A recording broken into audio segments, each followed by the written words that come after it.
बंदी छोड़ सतगुरु रामपाल जी परमेश्वर जी की जय हो।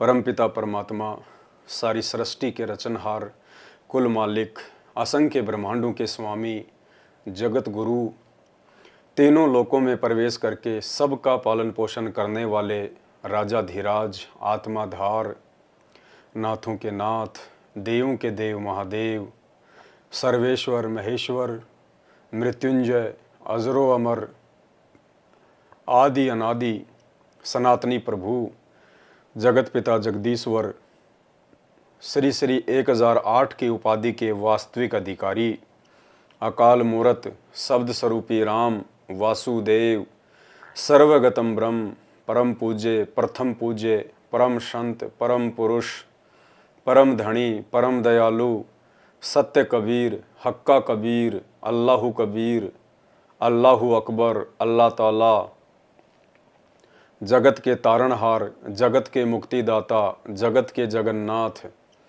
हारे का सहारा, हिंदुओं का राम, मुसलमानों का अल्लाह, सिखों का वाहिगुरु, ईसाइयों का मसीह, स्वयंभू, परिभू, दया के सागर दयानिधि, करुणा के सागर करुणानिधि, संकट मोचन, कष्ट हरण, दुख भंजन, मंगल करण, अविगत कबीर, संत श्रोमणी सतगुरु रामपाल जी परमेश्वर जी के पावन चरण कमल में हम सभी साध संगति से जुड़े हुए सत्सेवक भाई बहनों का और वीडियो देखने वाले तमाम भाई बहनों का अनंत कोटि दंडवत प्रणाम।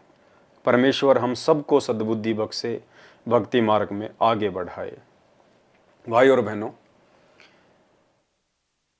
सतगुरु की पहचान करके परमेश्वर के रूप में जब साध संगति से जुड़ी हुई उनकी प्यारी आत्माएं उनको अपने अपने घरों पर जैसा भी वो खाते हैं, जैसा भी उनकी औकात है, जैसी भी उन भाई बहनों की आर्थिक स्थिति है, उस आधार से सभी सत्सेवक भाई बहन अपने अपने घरों पर अपने अपने सामर्थ्य के अनुसार परमपिता परमेश्वर सतगुरु रामपाल जी भगवान को भोग की छोटी या बड़ी आरती के साथ में भोग अर्पण करते हैं।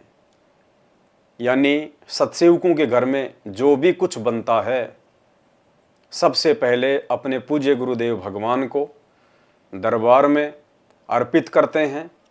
उसके बाद उसको एक प्रसाद के रूप में, एक अमृत के रूप में स्वयं ग्रहण करते हैं। और ये प्रक्रिया आज लाखों परिवारों में चल पड़ी है, क्योंकि ये शास्त्रों के अनुसार है, भक्ति भाव के अनुसार है। और जब हम गुरुदेव भगवान को, जो कि परमात्मा ही होता है, देखिए 21 ब्रह्मांड तक की जो भक्ति है, काल के अंतर्गत जो भक्ति है, उस भक्ति मार्ग में गुरु अलग होता है, इष्ट अलग होता है। लेकिन जब बात आती है सत भक्ति की, पूर्ण परमात्मा कबीर साहिब जी की यथार्थ भक्ति की, तो उस भक्ति में वो कबीर परमात्मा स्वयं ही सतगुरु का चोला धारण करके आता है। साहिब से सतगुरु भय, सतगुरु से भय संत, धर धर वेख विशाल अंग, वो खेल आदि और अंत। संत भी ये परमात्मा स्वयं ही बनते हैं, सतगुरु भी स्वयं बनते हैं, साहिब तो ये हैं ही।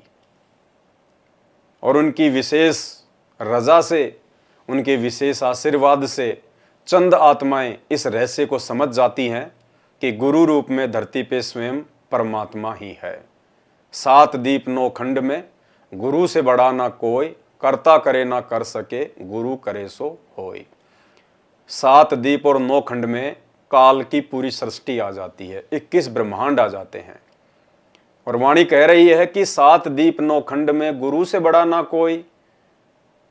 यानी 21 ब्रह्मांड में ब्रह्मा विष्णु महेश भी आ गए, 33 करोड़ देवी देवता भी आ गए, धरती पर जितने भी साधु संत महात्मा हैं वो भी आ गए, दुर्गा भी आ गई और स्वयं काल भी आ गया, जो 21 ब्रह्मांड का नकली भगवान है। और वाणी कह रही है कि इस 21 ब्रह्मांड में सतगुरु से बड़ा कोई नहीं है। इसका मतलब सतगुरु कोई सामान्य प्राणी नहीं है, सतगुरु कोई सामान्य जीव नहीं है, सतगुरु मानुष नहीं है, सतगुरु इन सब से ऊपर है। सतगुरु स्वयं कबीर भगवान है, कबीर परमात्मा है। लीला परमात्मा एक आम मानुष की ही करते हैं और फिर अपना अनमोल तत्व ज्ञान दे के अपनी पहचान करवाते हैं। तो सत्सेवक भाई बहनों ने अपने गुरुदेव भगवान को पहचान लिया है, परमेश्वर के रूप में जान लिया है। अब हम भाई बहन धोखा नहीं खाने वाले हैं। चाहे हमें कोई कितना ही भला कहे, चाहे बुरा कहे, चाहे हमारी इन क्रियाओं को, जो क्रियाएं हमारी गुरुदेव भगवान के प्रति श्रद्धा को बढ़ाती हैं, हमारे भाव बढ़ाती हैं, हमारे दृढ़ विश्वास को बढ़ाती हैं, अब हम इन क्रियाओं से पीछे नहीं हटने वाले। फिर भी कुछ भाई बहन जगत से और कुछ हमारे खुद के भगत भाई बहन जो अभी गुरुदेव भगवान की वास्तविक परमात्मा वाली स्थिति से अपरिचित हैं, वो गुरु में परमात्मा के दर्शन नहीं कर पा रहे। इसलिए वो कहते हैं कि तुम गुरु जी को भोग क्यों लगाते हो। और जब भोग लगाते हैं तो तरह तरह की बातें करते हैं। आज आपको एक ऐसा उदाहरण देंगे, कबीर परमात्मा जी की एक ऐसी वाणी बताएंगे, अगर आपके अंदर भी भक्ति अंश शेष होगा और यदि आप सतगुरु के अधिकारी हंस होंगे तो आज के बाद आप भी अपने गुरुदेव भगवान को भोग लगाना शुरू कर देंगे। सबसे पहला उदाहरण तो है श्रीमद् भागवत गीता जी। गीता जी अध्याय नंबर 3 श्लोक नंबर 13। जब आप उसका अनुवाद करेंगे या जिन जिन अनुवादकर्ताओं ने अनुवाद किया हुआ है, जब आप उसका सरलार्थ पढ़ेंगे तो गीता जी में स्पष्ट लिखा हुआ है अध्याय 3 श्लोक नंबर 13 में कि हे अर्जुन, जो व्यक्ति मात्र अपने पेट पोषण के लिए ही अन्न पकाते हैं यानी भोजन करते हैं, वो तो समझो पाप खा रहे हैं, पाप। और जो व्यक्ति उस परमात्मा को भोग लगाकर जो संपूर्ण यज्ञों में प्रतिष्ठित होता है, विद्यमान रहता है, जो व्यक्ति परमात्मा को भोग लगाने के बाद में बचा कुछा अन्न भोजन के रूप में ग्रहण करते हैं, प्रसाद के रूप में ग्रहण करते हैं, गीता जी कहती है वो तो अपने जन्म जन्मांतरों के पाप कर्मों को काट रहे हैं। यानी जो व्यक्ति बिना अपने परमात्मा को भोग लगाए अन्न ग्रहण करता है, चाहे वो जगत हो चाहे भगत हो, गीता जी कहती है, गीता जी क्या, परमात्मा का विधान, परमात्मा का वचन, परमात्मा का आदेश है गीता जी, कि वो व्यक्ति तो पाप ही खा रहे हैं, पाप, जो भगवान को भोग लगाए बिना खाते हैं। अब भगवान कौन, उसकी जानकारी दुनिया को है नहीं। चंद पुण्यात्माओं को उस भगवान की जानकारी परम पूज्य सतगुरु रामपाल जी भगवान ने स्वयं आके दी, सतगुरु बन के दी, कि भाई वो कबीर जी परमात्मा हैं जिनका वेदों में जिक्र है। अब कबीर जी भगवान हैं, बिल्कुल सत्य है, लेकिन कौन से कबीर जी। अब हमारी बुद्धि स्थिर हो जाती है एक 650 साल पहले वाली कबीर जी की दाढ़ी मूंछ वाली फोटो के ऊपर, कि वो कबीर, वो कबीर। अरे भोग किसको लगाएं, वो कबीर आज कहाँ है, वो दाढ़ी मूंछ वाला कबीर वर्तमान में कहाँ है। क्योंकि कबीर को भोग लगाने से भला होगा, कबीर को भोग लगाने से, परमात्मा को भोग लगाने से वो अन्न शुद्ध होगा जो हमारे पाप कर्मों को काटेगा। तो वो कबीर तो 650 साल पहले ही सन 1598 में मगहर से सशरीर लीला करते हुए सतलोक चले गए थे। फिर हम कैसे अब उनको वापस बुलाएं और कैसे वो आएंगे, इसकी संपूर्ण जानकारी आज उस कबीर ने, 650 साल पहले वाले कबीर जी ने सतगुरु रूप धारण करके, सतगुरु रामपाल जी के स्वरूप में धरती पर पुनः प्रकट हुए हैं 8 सितंबर 1951 को, और कह रहे हैं कि यदि तुम उस कबीर जी को ही भगवान मान के बैठे हो, नाम तो कबीर ही है, लेकिन यदि तुम्हारी सुरती उस फोटो पर टिकी हुई है कि वो दाढ़ी मूंछ वाली फोटो ही कबीर है, तो गुरुदेव समझाते हैं कि ये तुम्हारी बहुत बड़ी भूल है। हम सुबह सुबह नित्य नियम में पढ़ते हैं, सबसे पहली लाइन में, गिरि पर पट्टन वह परलोक है जहां अदली सतगुरु सार, भक्ति हेत से उतरे पाए हम दीदार। यानी वो कबीर परमात्मा जो सतलोक में रहता है, असंख्य ब्रह्मांडों का संचालन करता है, आज वो कबीर परमात्मा भक्ति हेत, यानी हम जीवों से भक्ति करवाने के लिए सतगुरु रूप में धरती पर उतर चुके हैं, प्रकट हो चुके हैं। गिरि पर पट्टन वह परलोक है जहां अदली सतगुरु सार, भक्ति हेत से उतरे पाए हम दीदार। तो हमने आज सतगुरु रूप में किसके दीदार पाए? आज सतगुरु रूप में हम किसके दर्शन कर रहे हैं? परम पूज्य सतगुरु रामपाल जी भगवान के। तो ये वर्तमान का असली कबीर है। इसलिए अपने गुरु को भगवान मानकर ही हम मोक्ष प्राप्त कर सकते हैं, और हमने जो भी आध्यात्मिक क्रिया करनी है सफल होने के लिए अपने गुरुदेव को ही भगवान मान के करनी पड़ेंगी, क्योंकि सत भक्ति मार्ग में गुरु ही भगवान होता है, गुरु ही इष्ट होता है। तो गीता जी अध्याय नंबर 3 श्लोक नंबर 13 तो स्पष्ट कर ही रहा है कि जो व्यक्ति परमात्मा को भोग लगाए बिना मात्र पेट पोषण के लिए अन्न खाते हैं, वो तो समझो पाप खा रहे हैं, पाप। और इसके बाद एक उदाहरण आपको और देते हैं। ए काटे, स्वयं गुरुदेव भगवान की वाणी है, कबीर परमात्मा की वाणी है, और ये वाणी हम सत्सेवकों ने इजाद नहीं की, हमें तो पहली बार सुनने और देखने को मिली है सोशल मीडिया पर। और ये वाणी भेजने वाले कोई और नहीं बल्कि वही लोग हैं जो हमारे द्वारा गुरुदेव को जब भोग लगाया जाता है तो वो विरोध करते हैं, और वे लोग भोग नहीं लगाते। लेकिन वाणियाँ वे ही लोग भेज रहे हैं जो वाणी अभी आपको दास पढ़कर सुनाएगा। सतलोक आश्रम मैनेजमेंट हरियाणा के द्वारा ये वाणी सोशल मीडिया पर वायरल की गई है। लाखों भगत इसको ट्विटर पर शेयर करते हैं। और वाणी क्या कह रही है? प्रथम संत को जिमाइए, पीछे भोजन भोग, ऐसे पाप को टालिए, कटे नित्य का रोग। क्या कह रहे हैं परमात्मा इस वाणी के माध्यम से? कि हे भगत आत्माओं, यदि तुम्हें ज्ञान हो गया, तत्व ज्ञान समझ में आ गया, गुरु की पहचान हो चुकी है, तो तुम्हें क्या करना चाहिए भोजन करने से पहले? प्रथम संत को जिमाइए, पीछे भोजन भोग। कि सबसे पहले तुम्हारा यह फर्ज है, कर्तव्य है कि सबसे पहले संत को भोजन कराइए। संत कौन? अब संत हम कहां से लाएंगे? संतों की पहचान परमात्मा ने करवा दी। एकमात्र पूज्य गुरुदेव संत रामपाल जी के अलावा दुनिया में जितने भी संत महात्मा हैं वो तो नकली हैं। उनको भोजन करवाने से तो कोई फायदा है नहीं। जिस प्रकार एक तो दूध वाली भैंस होती है, एक बिना दूध वाली भैंस होती है। तो दूध वाली भैंस को अच्छा चारा खिलाएंगे तो लाभ है, और बिना दूध वाली भैंस को यदि आप अच्छा चारा खिलाओगे तो उसका कोई फायदा नहीं है। तो गुरुदेव कह रहे हैं प्रथम संत को जिमाइए, पीछे भोजन भोग। ये आदेश है गुरुदेव का कि जब भी तू भोजन करे सबसे पहले संत को भोजन करवा, उसके बाद तुझे भोजन ग्रहण करना है। अब कोई ये समझे कि यहां पे संत जो है किसी भगत के लिए कहा गया है, तो ये बात सत्य नहीं है। अब रोजाना हम भक्तों को कहां से लाएंगे?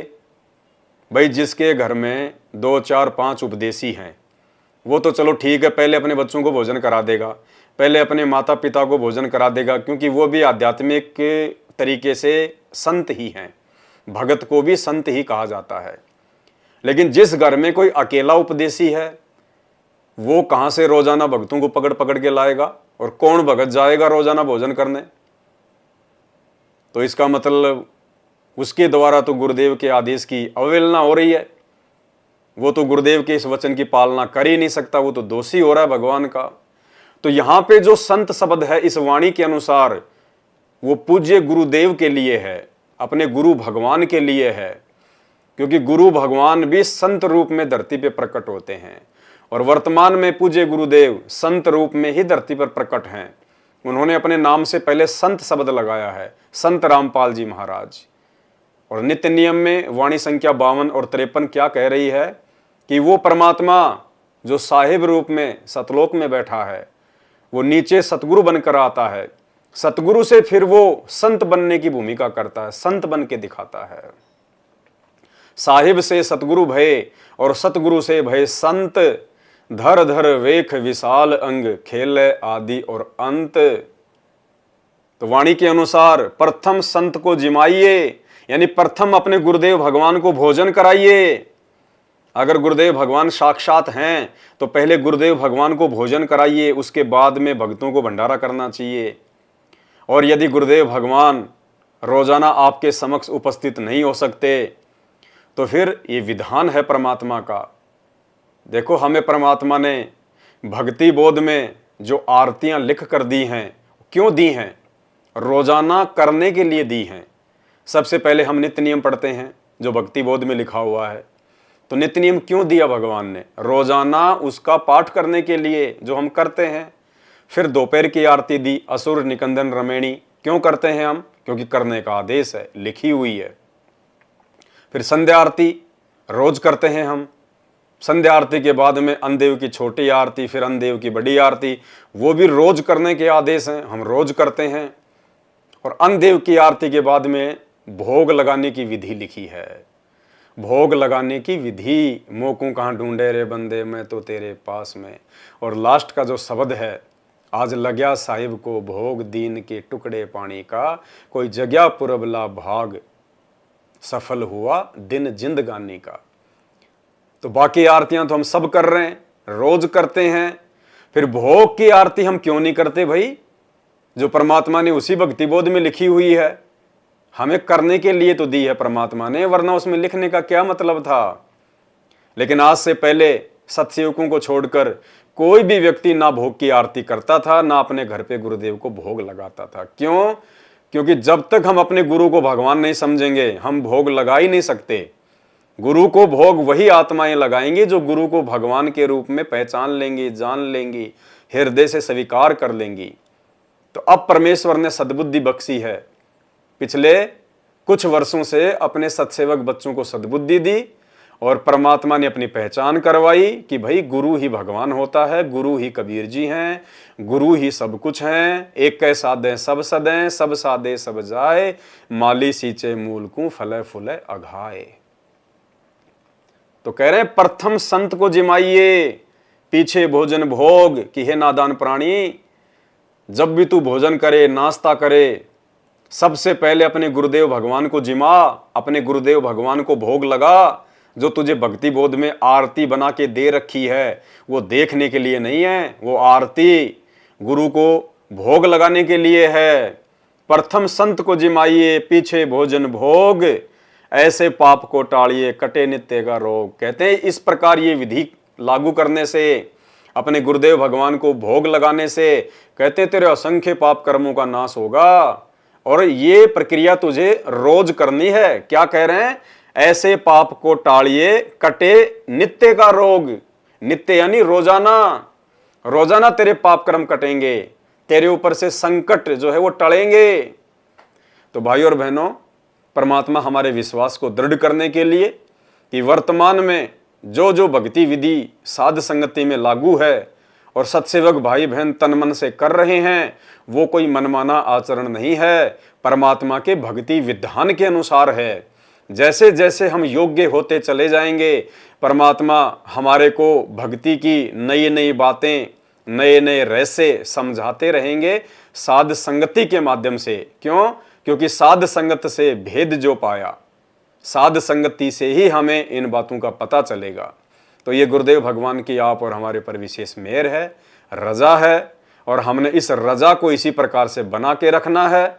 हमने गुरुदेव भगवान को नित्य भोग लगाना है, नित्य परमात्मा को भोग की आरती करनी है। उसके बाद हमने अन्न जल ग्रहण करना है। और अभी परमपिता परमेश्वर सतगुरु रामपाल जी भगवान का भोग प्रसाद जो है वो तैयार है भंडारे का। सभी भाई बहन मिलके परमात्मा जी को भोग लगाएंगे, भोग की आरती के साथ में, छोटी आरती के साथ में। और ये प्रक्रिया हर सत्सेवक के घर में प्रतिदिन होती है। इसीलिए सत्सेवकों को परमात्मा ढूंढने के लिए कहीं धक्के खाने की आवश्यकता नहीं पड़ती है। सत्सेवक अपने परमात्मा को ढूंढने के लिए आश्रमों में धक्के नहीं खाते। मोकू कहाँ ढूंढे रे बंदे, मैं तो तेरे पास में।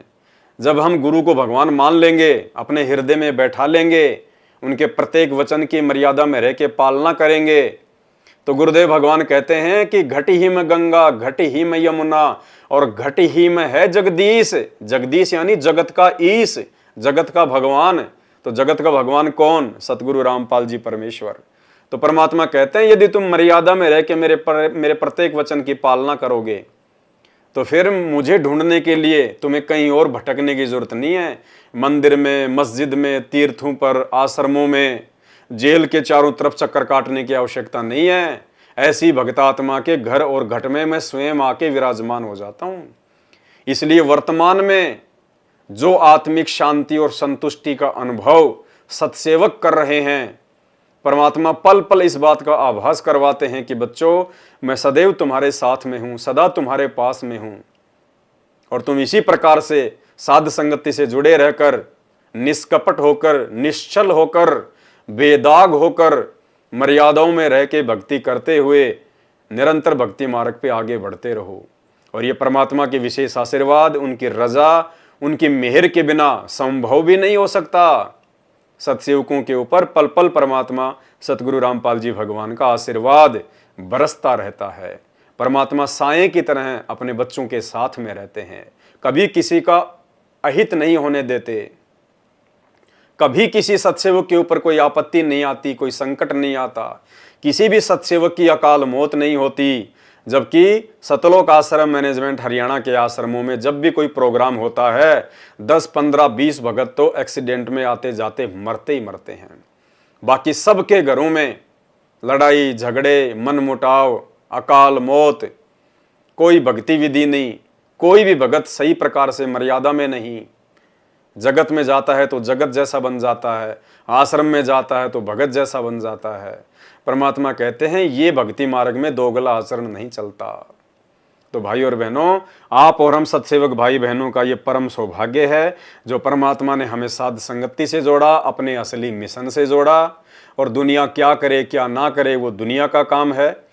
हमने तो परमात्मा की प्राप्ति करनी है, इसलिए हमने हर वो भक्ति विधि करनी है जिससे हमारे गुरुदेव भगवान प्रसन्न हों, परमात्मा का आशीर्वाद पल पल हमारे साथ में रहे। तो परमेश्वर की वाणी, प्रथम संत को जिमाइए, यानी अपने गुरु को भोग लगाइए, पीछे भोजन भोग, ऐसे पाप को काटिए, कटे नित्य का रोग। ये परमेश्वर की अमर वाणी है भाई और बहनों। यकीन करना, परमात्मा ही साध संगति को चला रहे हैं, परमात्मा ही हमें साध संगति के माध्यम से भक्ति मार्ग के नए नए खुलासे दे रहे हैं और हमारे विश्वास को परमात्मा दृढ़ कर रहे हैं, एक दृढ़ भगत बनाकर सतलोक ले जाने के लिए। तो अब हम परमपिता परमेश्वर सतगुरु रामपाल जी भगवान को भंडारे का भोग लगाएंगे, छोटी भोग की आरती के साथ में। बंदी छोड़ सतगुरु रामपाल जी भगवान की जय हो। भगवान की ग्रीव नमो नमो सतपुरुष को नमस्कार। गुरु की नहीं सुर नर मुनि जन साधु, संतों सर्वस दीन ही। सतगुरु साहिब संत सब दंडोतम प्रणाम। आगे पीछे मध्य हुए तिनको जा कुर्बान। नराकार निर्विषम काल जाल भय, निर्लेपम निज निर्गुणम। अकल अनुपवेशो न धुनम। सोहम सुरति समापतम, सकल समाना नीरत लय। उजल हिरंबर हरदम, बेपरवाह था है। वार पार नहीं मध्य तम ग्रीव, गणनायक गलताना करो अनुग्रह सोही पारस पद परवाना आदि गणेश मना गणनायक देवन देवा चरण कंवल्यो लाऊं आदि अंत करूं सेवा परम शक्ति हृदय सिद्धि दाता सोही अविगत गुण है अतीतम सत्य पुरुष निर्मोही जगदम्बा जगदीशा मंगल रूप मुरारी तन मन अर्पों शीशम भक्ति मुक्ति भंडारी सुर नर मुनि जन ध्यावे ब्रह्मा शेष शेष मुख गावे पूजे आदि गणेशा इंद्र कुबेर सरीखा वरुण धर्म राय सुमरथ जीवन जी का मन इच्छा फल पावे 33 कोटि अधारा ध्यावे सैसे उतरे भव जल पारा कटहे यम की फांसी 33 कोटि अधारा ध्यावे सैसे 88 कटे हैं यम की फांसी बंदी छोड़ सतगुरु रामपाल जी भगवान की जय हो बंदी छोड़ सतगुरु रामपाल जी भगवान की बंदी छोड़ सतगुरु रामपाल जी भगवान की हे परमपिता परमात्मा सारी सृष्टि के रचनहार कुल मालिक कबीर परमेश्वर सतगुरु रामपाल जी भगवान आप जी का भोग प्रसाद तैयार है। आप अपनी पवित्र रचना से इसे पवित्र करने की कृपा करें। हे परमेश्वर भोग प्रसाद बनाते समय लगाते समय या भोग की आरती करते समय हम तुच्छ बुद्धि जीवों से कोई त्रुटि रही हो तो हमें तुच्छ जानकर अक्षमा करें परवरदिगार अक्षमा करें परवरदिगार अक्षमा करें परवरदिगार। आज लग्या साहिब को भोग दीन के टुकड़े पानी का कोई जगह पुरबला भाग सफल हुआ दिन जिंदगानी का। आज लग्या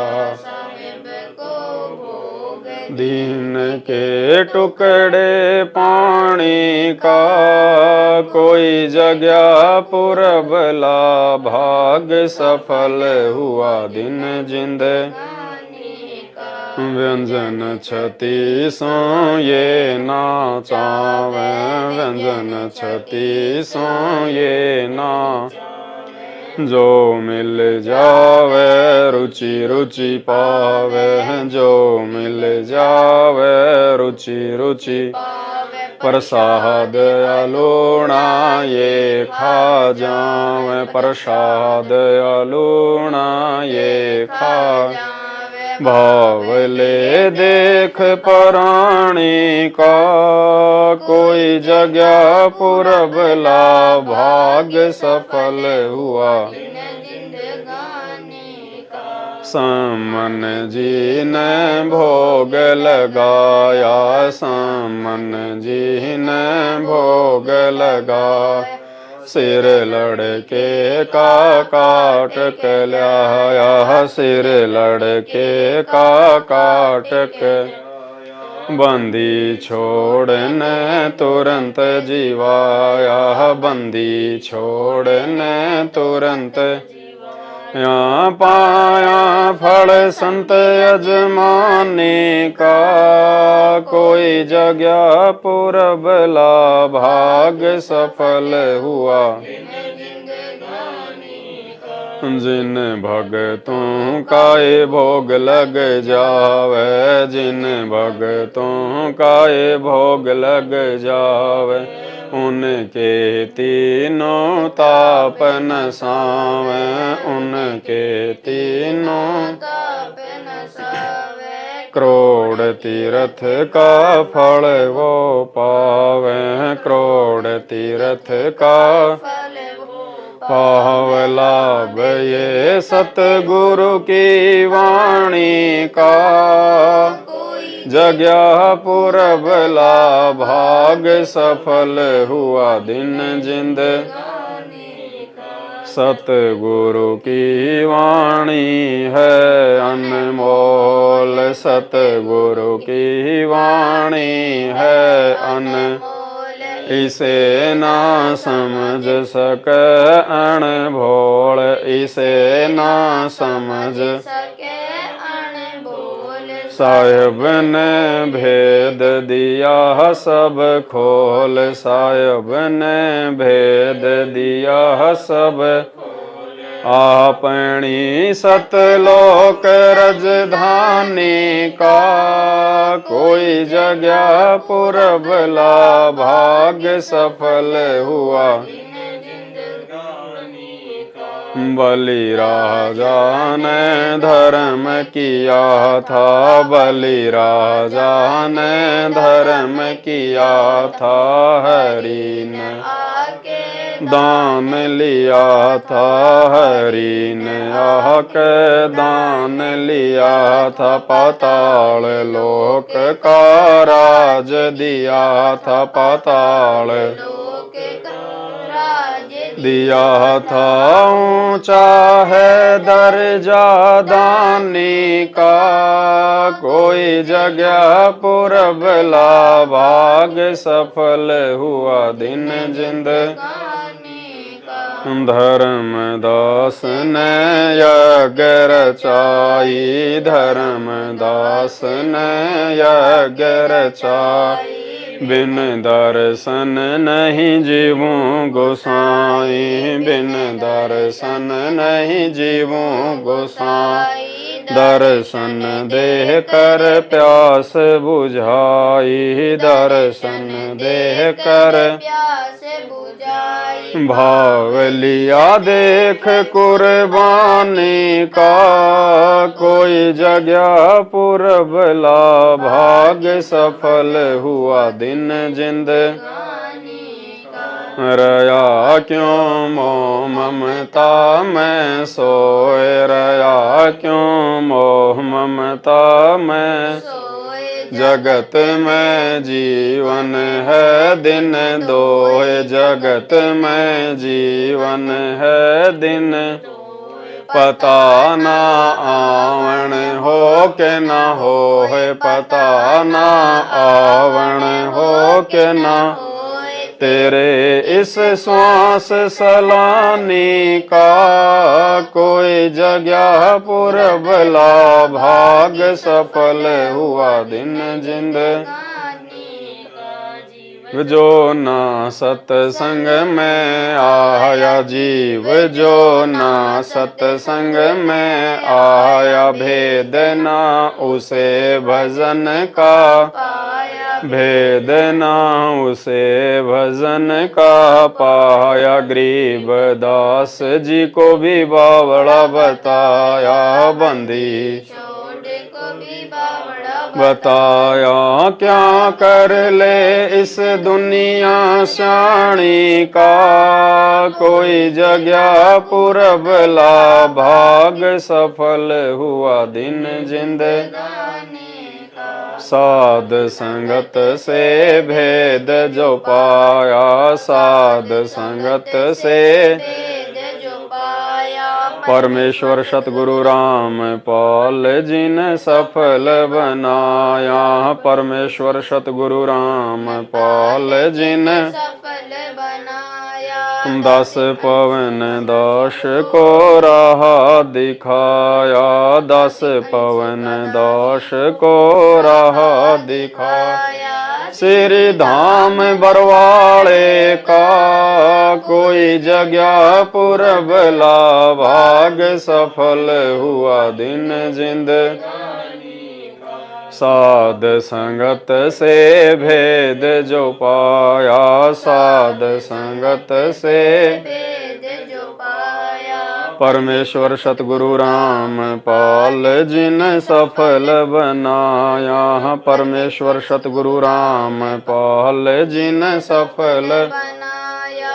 10 पवन 10 को राह दिखाया। 10 पवन को राह दिखाया। श्री धाम बरवाड़े का, कोई जगह पुरबला भाग्य सफल हुआ दिन जिंदगानी का। आज लग्या साहेब को भोग दीन के टुकड़े पानी का, कोई जगह पुर भला भाग सफल हुआ